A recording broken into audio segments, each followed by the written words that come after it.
Astaghfirullah. Bismillahirrahmanirrahim. Assalamualaikum warahmatullahi wabarakatuh. Bihamdillahi wassalatu wassalamu ala rasulillah wa ala alihi wa sahbihi wa mawalah wa la hawla wa la quwata illa billahi wa ba'du.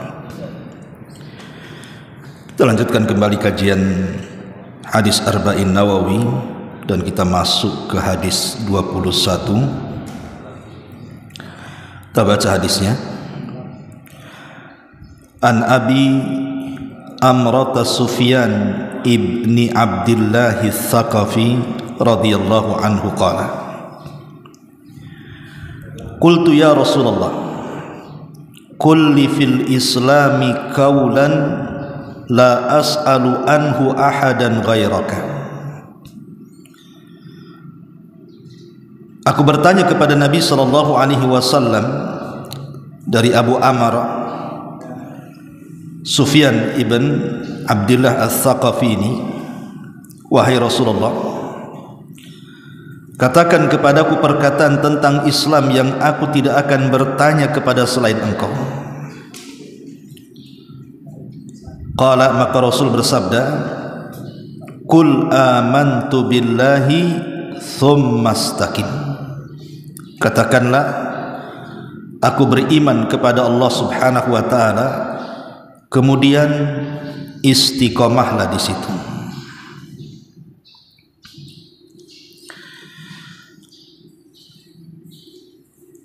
Taib. Hadis ini menjelaskan kepada kita tentang pentingnya istiqomah. Dan istiqomah ini perkara yang sangat berat dalam kehidupan kita.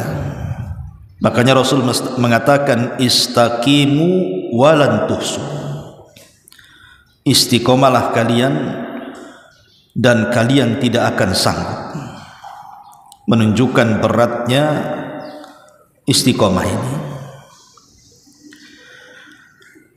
Makanya kemudian istiqomah ini perkara yang harus tetap dipelihara, karena sifat jiwa manusia ini terkadang iqbal, terkadang idbar. Ada waktu-waktunya futur, ada waktu-waktunya semangat. Makanya terkadang mempertahankan istiqomah ini perkara yang sangat berat sekali, tapi itu harus kita upayakan. Baik, sebelum kita menjelaskan tentang perkara ini, kita akan menjelaskan tentang keutamaannya dulu. Apa sih keutamaan istiqomah itu? Pertama, orang yang sanggup istiqomah, maka saat kematiannya Allah hadiahkan dengan kematian husnul khatimah. Dan itu disebutkan di dalam surah Fussilat ayat 30. Innal ladzina qalu rabbuna Allah tsumma istaqamu tatanazzalu alaihimul malaikatu alla takhafu wa la tahzanu wa abshiru bil jannati allati kuntum tu'adun. Orang-orang yang berkata Rabb kami Allah, kemudian dia istiqomah dengan kata-katanya, maka saat detik-detik wafatnya malaikat akan turun membisikkan di telinganya, jangan takut dan jangan sedih, karena sorga sudah menantimu. Lihat bagaimana orang yang istiqomah ini Allah hadiahi dengan husnul khatimah, baik daripada akhir kehidupannya. Dan inilah yang kemudian dicita-citakan semua manusia. Jangan sampai kemudian akhir hidup kita ini diakhiri dengan su'ul khatimah, buruk akhirnya. Tetapi kalau bisa diakhiri dengan husnul khatimah, baik akhirnya. Dan syaratnya adalah istiqomah. Makanya sebagian ulama tafsir ketika memberikan catatan kepada ayat fa amma man a'ta wattaqa wa saddaqa bil husna fasanuyassiruhu lil yusra. Fa amma man a'ta, barang siapa yang suka memberi, dengan hartanya dia bersedekah, dengan ilmunya dia ajarkan kepada manusia, dengan tenaganya dia tolong orang lain. Fa amma man a'ta, siapa yang suka memberi, wattaqa, ketika dia memberi itu betul-betul dilandasi takwa dan iman lillah, karena Allah subhanahu wa ta'ala. Wa saddaqa bil husna, dan dia pun saat dia memberi dengan hartanya, dengan ilmunya, dengan waktunya, dengan tenaganya, dan dengan yang lainnya yang didasari dengan ketakwaan kepada Allah, dia pun sangat yakin dengan balasan yang akan diterimanya. Wa saddaqa bil husna, dia tahu ada balasan kebaikan di sisi Allah. Lihat bagaimana Allah katakan fasanuyassiruhu lil yusra. Fasanuyassiruhu lil yusra, Allah akan mudahkan, padahal jalannya sudah mudah. Jalan menuju surga itu sudah mudah tuh, tapi Allah mudahkan lagi. Kenapa? Karena istiqomah. Di mana orang-orang yang istiqomah ini, di mana satu amal akan melahirkan amal yang lain, dan amal yang lainnya juga akan melahirkan amal-amal yang lainnya lagi. Seperti orang salat, kalau sudah bisa melaksanakan salat wajib, maka dia akan mampu melaksanakan salat sunnah di siang hari. Kalau dia sudah sanggup melaksanakan salat sunnah di siang hari, maka dia akan sanggup melaksanakan salat sunnah di malam hari. Karena yang namanya amal kebaikan itu akan melahirkan kebaikan-kebaikan yang lainnya. Orang yang terbiasa dengan puasa ayyamul bid, maka kalau dia ingin puasa Senin Kamis, mudah bagi dia. Kalau orang sudah terbiasa melaksanakan Senin Kamis setiap pekannya, untuk melangkah ke Daud itu lebih mudah lagi, karena sudah terbiasa lapar. Begitulah namanya ibadah itu bisa beranak, sama dengan dosa pun bisa melahirkan dosa-dosa yang lainnya. Lah ketika kemudian orang ini melakukan sebuah amalan, dari satu amalan lahirlah amalan yang lainnya, dari amalan yang lainnya lahirlah amalan yang lainnya, dan terus seperti itu, maka jalan dia sudah mudah, Allah mudahkan lagi dia masuk surga. Makanya orang-orang yang seperti ini saat detik wafatnya didatangi malaikat dan dibisikkan di telinganya, jangan takut, jangan sedih, karena surga sudah menantimu. Ini yang pertama. Yang kedua, orang yang istiqamah ini Allah berikan at-tuma'ninatu was-sakinah, hatinya dipenuhi dengan ketenangan,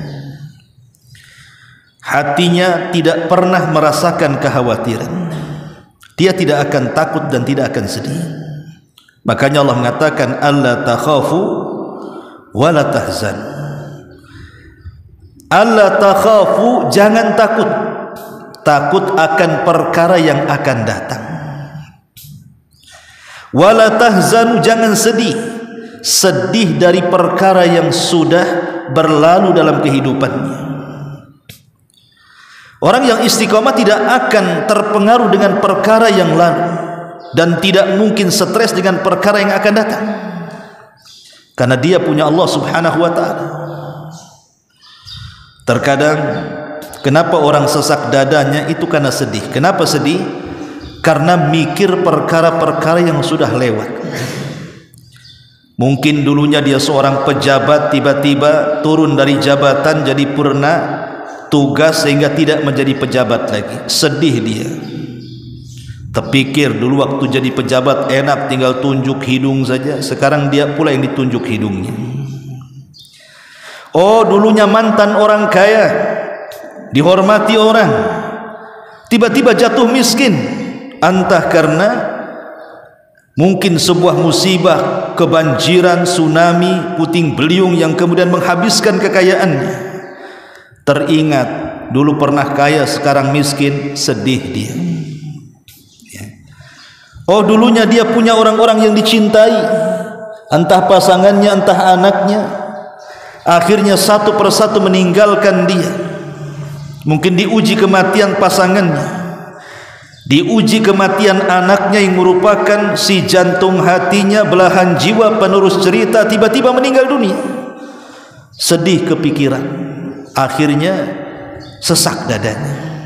Itu arti sedih. Sedih itu memikirkan perkara yang sudah lampau.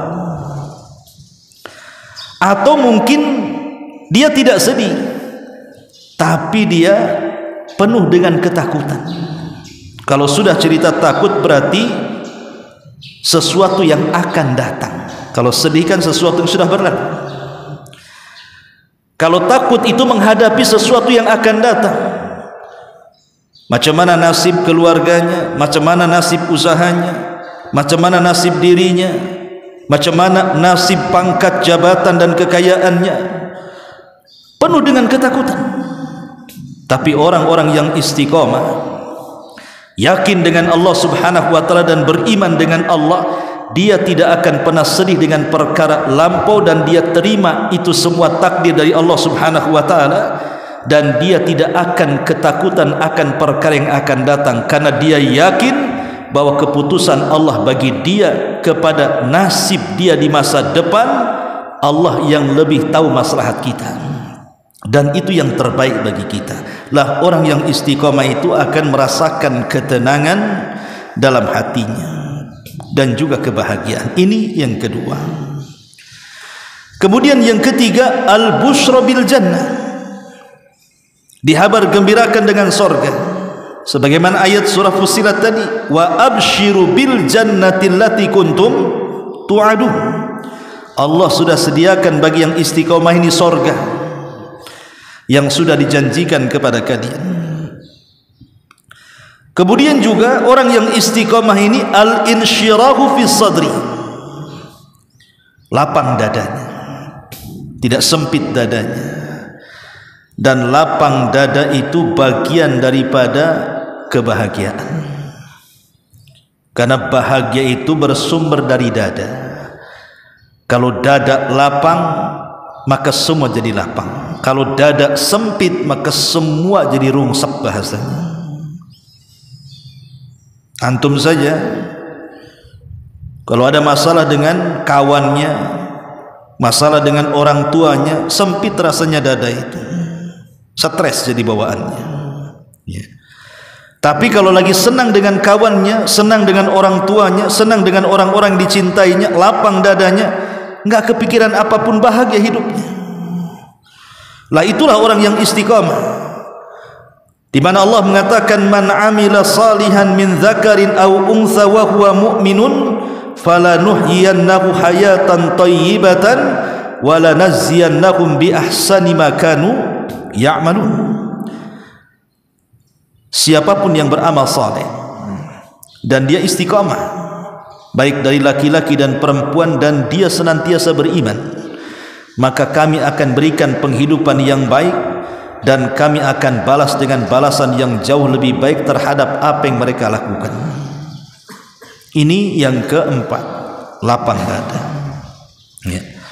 Ma'asyiral muslimat muslimin yang dimuliakan Allah Subhanahu wa taala, ikhwatu fillah, a'azzani Allah wa iyyakum. Dan banyak keutamaan istiqomah ini, tapi masalahnya bagaimana caranya supaya kita ini tetap istiqomah? Pertama, al-ishtighalu bil ilmi syar'i, sibukkan dengan belajar ilmu agama, karena hanya ilmu inilah yang menjadikan kita istiqomah. Coba lihat seperti antum para thalabatul ilmi dengan orang-orang seusia antum di luar sana, beda gaya hidupnya kan. Antum di sini bisa mempertahankan membaca Quran, bisa mempertahankan sholat, bisa mempertahankan belajar-belajar ilmu agama. Tapi orang yang seusia antum di luar itu, ngapain mereka coba? Nongkrong di atas jok-jok motor, trek-trekan ke sana kemari. Sebagian mereka ngelem, tau ngelem antum? Teler kan gitu. Sebagian mereka kemudian tidur saja kerjanya, main saja kerjanya, karena tidak ada yang membimbing mereka. Makanya thalabul ilmi ini bagian daripada sarana kita bisa istiqomah dalam ibadah. Yang kedua, sarana istiqamah adalah fi'lut ta'ah wal ijtihadu fiha wa mujahadatu nafsi 'alaiha. Terus menerus di atas ketaatan, bersungguh-sungguh ketika melakukan ketaatan, dan lawan jiwa ataupun melawan nafsu yang hendak merusak ketaatan. Tetap di atas ketaatan, bersungguh-sungguh ketika melaksanakan ketaatan, kemudian melawan jiwa yang akan merusak ketaatan. Orang yang terus-menerus di atas ketaatan, maka Allah Subhanahu wa taala lama-lama akan mencintai kita. Wa ma taqarraba ilayya 'abdi bi syai'in ahab ilayya mimma aftaradtuhu 'alaihi wa ma yazalu 'abdi yataqarrabu bin nawafil hatta uhibbahu fa idza ahbabtuhu kuntu sam'ahu alladhi yasma'u bi wa basarahu alladhi yubsiru bi wa yadahu allati yabtishu biha wa rijlahu allati yamshi biha wa in sa'alani la'u'tiyanna wa la in ista'adhani la'u'idhanna. Dalam hadis qudsi, apa kata Allah? Tidaklah seorang hamba mendekatkan kepadaku dengan sesuatu yang aku cintai melebihi dia melaksanakan kewajiban-kewajiban yang aku wajibkan kepadanya. Tapi ketika kemudian seorang hamba itu menambah dalam rangka mendekatkan diriku dengan perkara-perkara sunnah, maka aku akan lebih lagi mencintainya. Jadi dia di satu sisi melaksanakan kewajiban yang merupakan sesuatu yang Allah sukai dan Allah cintai, ditambah dengan yang sunnah, makin lagi Allah suka.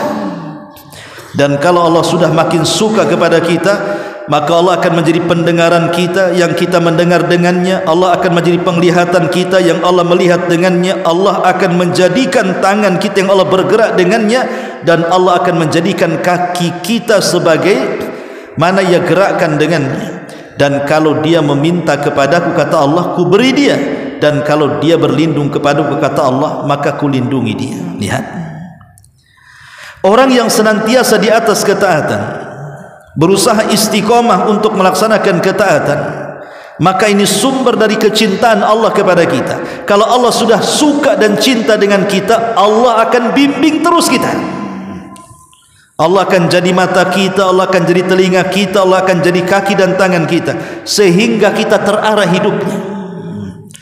Tidak memandang sepandang-pandangnya, tidak mendengar sedengar-dengarnya, tidak melangkah selangkah-langkahnya, tidak bergerak tangan segerak-geraknya, tapi ada batasan-batasannya. Dia menjadi istiqomah.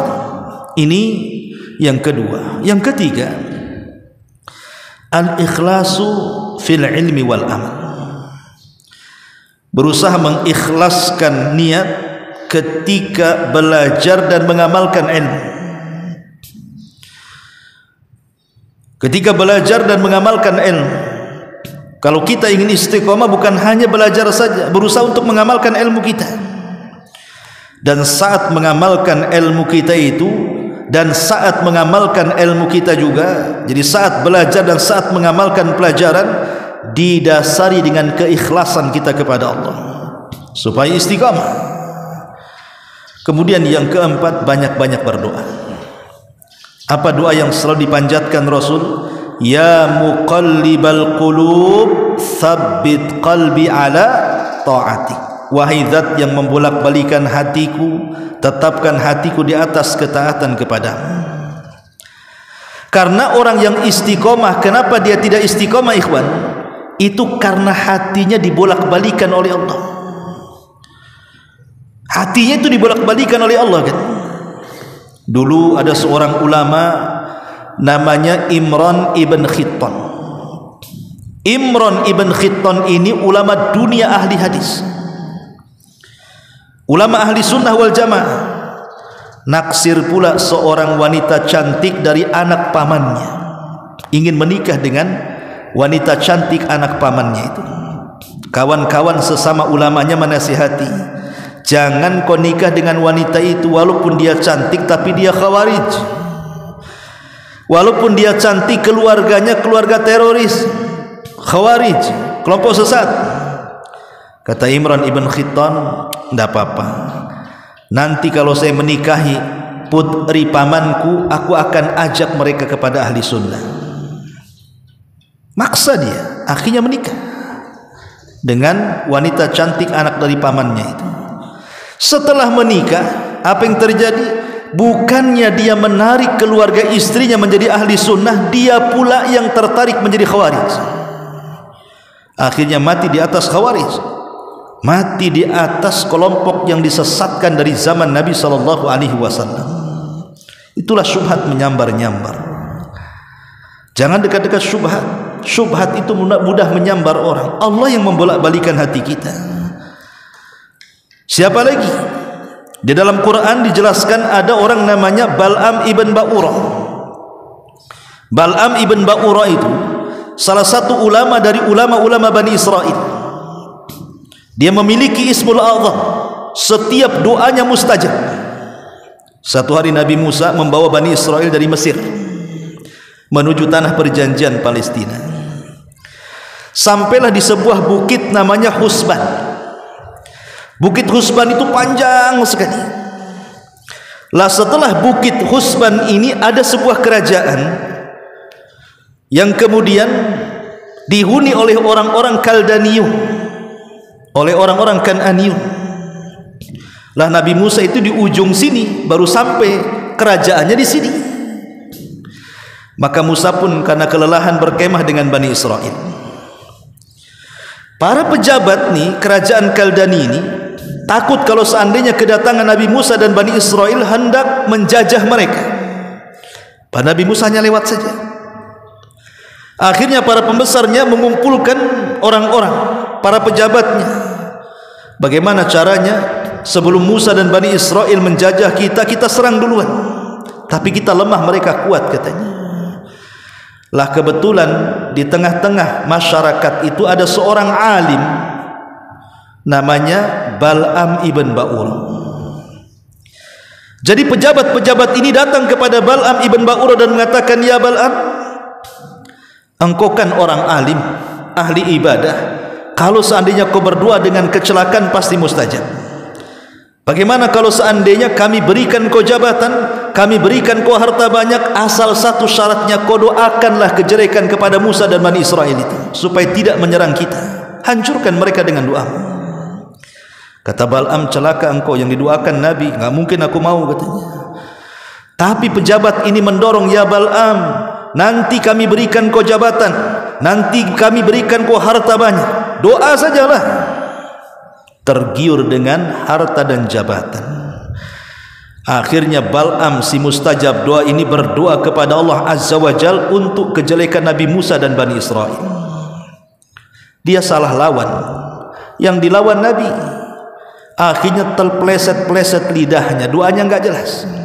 Allah buat kepleset lidahnya. Bukannya berdoa menghancurkan Nabi Musa dan kaumnya Bani Israel, malah mendoakan orang-orang yang ada di Kaldan itu. Marahlah pejabatnya, Bal'am, kami membayarmu untuk mendoakan keburukan kepada Musa, kau pula mendoakan keburukan kepada kami. Kata Bal'am, aku enggak tahu, lidahku kepleset-pleset katanya. Akhirnya kemudian Bal'am mengatakan, khasirat dunia wal akhirah, rugi dunia rugi akhirat katanya. Doaku sudah tidak manjur lagi. Tapi begini saja, aku punya senjata. Kirimlah wanita-wanita kalian, hiaslah mereka secantik-cantiknya, kemudian pura-puralah jadi pedagang, jualah sesuatu, jalanlah ke perkemahan Musa dan Bani Israel itu. Rayu mereka supaya bisa berzina. Kalau ada satu saja yang tertarik dari orang pilihan Musa dengan wanita yang kita kirimkan dan sampai terjadi perzinahan, maka akan turun azab kepada mereka.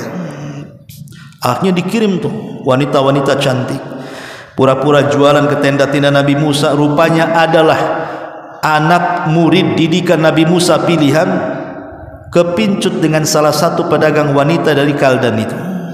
Akhirnya berzina dalam tendanya. Betul apa kata Balaam, setelah berzina turun taun, wabah, ribuan Bani Israel meninggal. Nabi Musa heran, ada apa ini? Maka Musa memerintahkan yang lain, apa penyebabnya, cari, katanya. Rupanya ada yang melaporkan bahwa penyebabnya karena ada satu orang pilihan Nabi Musa berzina. Maka Musa mengatakan, cari dia. Maka dicarilah kemudian dan berhasil ketemu oleh salah seorang pilihan Nabi Musa yang istiqamah. Ketika melihat sedang berzinah di tendanya, ditusuk oleh tombak dari punggung dia melesat sampai ke perutnya, menembus perut si wanitanya sampai ke punggung belakangnya. Kayak orang disate. Karena dia kuat, diangkat kemudian diarahkan ke langit dan mengatakan, ya Rabb, beginilah caranya menghukum orang-orang yang bermaksiat kepadamu. Setelah terbunuh orang ini, maka Allah angkat lagi taunnya. Ketika Balaam mengetahui, maka dia makin kemudian tidak sadarkan diri, bukannya bertobat malah menjadi-jadi. Maka Musa menyerangnya, Balaam pun dibunuhnya. Dari sini turun ayat Al-Quran menggambarkan tentang kisah Balaam bin Ba'ur itu. Wajlu alaihim naba'al ladzina atainahu ayatina fansalakha minha fa'atba'ahu syaitan fakana minal ghawin. Walau syi'na la rafa'nahu walakin akhlada 'alal ard famathaluhu kamathalil kalbi. Kata Allah Subhanahu wa taala, bacakan kepada mereka seorang laki-laki yang kami berikan tanda-tanda kuasa kami. Maksudnya Balaam bin Ba'ur. Ya. Fansalah. Insalah itu artinya ular yang melepas kulitnya tuh. Ini orang ini seperti ular melepas kulitnya. Dia lepas keulamaannya, dia lepas kemudian kealimannya, menjadi orang jahat dan orang zalim. Kalau Allah mau, Allah angkat derajatnya, tapi dia cenderung untuk mencari dunia. Dia suka dengan jabatan dan harta. Maka permisalannya seperti anjing, kata Allah. Kau halau dia tetap melelehkan lidahnya, kau biarkan juga tetap melelehkan lidahnya. Itulah Balaam bin Ba'ur. Artinya apa di sini? Menjaga istiqomah ini bukan mudah. Menjaga istiqomah ini memang sangat berat sekali. Makanya tetap berdoa kepada Allah agar kita ini jangan dibolak-balikan hati kita. Kemudian apa lagi menjaga istiqomah? Al-iktsar min qiraatil Quran. Perbanyak baca Quran, karena Quran itu yang membuat kita istiqomah. Tak lupa juga yang nomor 5, as-suhbatus salihah. Cari teman yang baik. Teman yang baik itu akan membuat kita istiqomah. Lihat Abu Talib, paman Nabi SAW saat detik-detik sakaratul maut. Nabi menghendaki ke pamannya yang selama ini sudah membesarkan dia dari usia 10 tahun, dari usia 8 tahun sampai menikah, sampai diangkat jadi Nabi. Abu Talib seolah-olah sudah dijadikan ayah angkat bagi Nabi SAW, tapi masih belum tertarik dengan Islam. Sampai pada waktunya Abu Talib pun kemudian sakit-sakitan yang mengakibatkan sakitnya mengakhiri hidupnya. Saat detik-detik sakaratul maut, Rasul berada di samping Abu Talib dan mengatakan, ya ammi qul la ilaha illallah. Wahai pamanku, bacalah la ilaha illallah. Kalimatun uhaju bika indallah. Dengan kalimat itu aku akan berhujah dengan Allah. Allah akan selamatkan kamu. Tapi Abu Talib tidak mau juga mengucapkan kalimat itu, malah melirik Abu Jahal yang ada di sampingnya, melirik Umayyah yang ada di sampingnya, melirik Sa'id yang ada di sampingnya, Musayyib yang ada di sampingnya, tokoh-tokoh Quraisy itu. Ketika Rasul mengatakan kepada Abu Talib, katakan wahai pamanku la ilaha illallah, Abu Jahal si Fir'aun pula mengatakan, atarghabu an millati Abdul Muttalib. Hei Abu Talib, apakah kau akan mengucapkan kalimat itu dan membenci agama nenek moyangmu Abdul Muttalib? Akhirnya Abu Talib pun terus memandang teman-temannya dan tidak pernah memandang Rasul dan mengatakan, aku tetap berada di atas agama kalian sampai dia mati. Sepakat ahli sunnah Abu Talib mati kafir, kecuali Syiah yang mengatakan Abu Talib muslim. Tapi di sini menunjukkan apa? Kata ulama mengatakan dari kisah Abu Talib, kenapa Abu Talib sampai mati su'ul khatimah, tidak mau mengucapkan kalimat la ilaha illallah, padahal seluruh kehidupan Abu Talib betul-betul menyaksikan mukjizat yang sampai kepada Nabi. Dengan kedua matanya Abu Talib melihat mukjizat. Tapi hidayah milik Allah, bukan milik Nabi. Dia memilih agama teman-temannya. Lihat, akhirnya dia menolak hidayah dan memilih teman-temannya. Makanya kalau kita ingin istiqomah, cari teman-teman yang baik, jangan cari teman-teman yang tidak baik. Kemudian juga apalagi yang bisa membuat kita istiqomah adalah jauhi kemaksiatan kepada Allah Subhanahu wa taala, karena maksiat ini yang membuat orang lemah sehingga sulit untuk istiqomah. Ma'asyiral muslimat muslimin ikhwatu fiddin yang dimuliakan Allah Subhanahu wa taala. Kemudian juga apa lagi? Jauhi menyibukkan diri dengan dunia dan mengalahkan dunia kepada akhiratnya.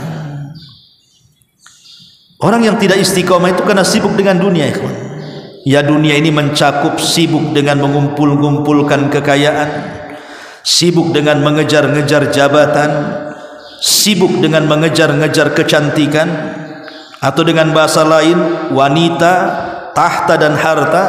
Maka orang yang kemudian terus mengejar tiga perkara ini, mengejar kecantikan wanita, mengejar kekayaan harta, mengejar ketinggian jabatan dan pangkat, pasti tidak akan istiqomah.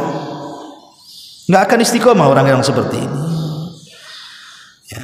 Termasuk juga jangan remehkan sekecil apapun kebaikan di dunia ini. Jangan remehkan sekecil apapun. Kalau kita istiqomah, jangan remehkan sekecil apapun kebaikan. Jangan-jangan yang kecil ini pula membuka pintu kita ke sorga, jangan-jangan yang besar pula menutup kita dari sorga. Makanya Rasul mengatakan, la tahkiranna minal ma'rufi syai'an walau an talqa akhaka biwajhin talqin. Jangan remehkan sekecil apapun kebaikan walaupun hanya melemparkan senyum kepada saudaranya. Karena yang kecil ini kalau dibesar-besarkan terus dikerjakan maka akan jadi besar juga. Inilah jalan-jalan supaya kita menjadi istiqomah. Lalu apa itu istiqomah? Apa yang dimaksud dengan istiqomah itu? Istiqomah, kata Imam Ibnul Qayyim rahimahullahu ta'ala, beliau mengatakan al-istiqamatu tata'allaq bil aqwali wal af'al wal ahwali wan niyat. Istiqomah ini bisa berkaitan dengan ucapan-ucapan kita, bisa berkaitan dengan perbuatan-perbuatan kita, bisa berkaitan dengan keadaan-keadaan kita atau niat-niat kita. Jadi istiqomah itu segala arah, baik ucapan, baik perbuatan, baik kondisi ataupun niat, maka istiqomah mencakup segalanya. Tapi sumber istiqomah, kata Abu Bakar Siddiq radhiyallahu anhu, di mana? Di hati. Sumber istiqomah itu menurut Abu Bakar Siddiq radhiyallahu anhu adalah di hati setiap kita manusia. Itulah aslul istiqomah. Asal istiqomah itu berada pada hati kita. Artinya kalau hati kita ini baik, maka akan memperbaiki seluruh badan kita. Kalau hati kita rusak, maka akan merusak semua badan kita. Itulah isyarat hadis Nabi SAW, ala wa inna fil jasadi mudghah idza saluha saluhal jasadu kulluh wa idza fasadat fasadal jasadu kulluh ala wahiyal qalb. Kata Rasul, ingatlah pada badan manusia itu ada segumpal daging. Kalau daging ini baik, maka akan memperbaiki seluruh raganya. Tapi kalau daging ini rusak, maka akan menghancurkan seluruh badannya. Apa itu? Hati. Jadi letak istiqomah itu di hati. Makanya tata hati dengan baik. tata hati dengan baik, jangan sampai hati ini menjadi rusak dengan segala penyakit-penyakit yang akan merongrong hati. Tapi teruslah perbaiki hati kita dengan keikhlasannya, dengan rasa takutnya kepada Allah, dengan tawakalnya kepada Allah, dengan harapan kita kepada Allah, dan dari seluruh amalan-amalan hati yang bisa menggerakkan keistiqomahan lisan kita dan badan kita. Wallahu a'lam bishawab. Ini diantara hadis yang kita baca dari hadis 21. Wallahu a'lam bishawab. Subhanaka wa bihamdika asyhadu an la ilaha illa anta astaghfiruka wa atubu ilaik. Allahu ta'ala. Assalamualaikum warahmatullahi wabarakatuh.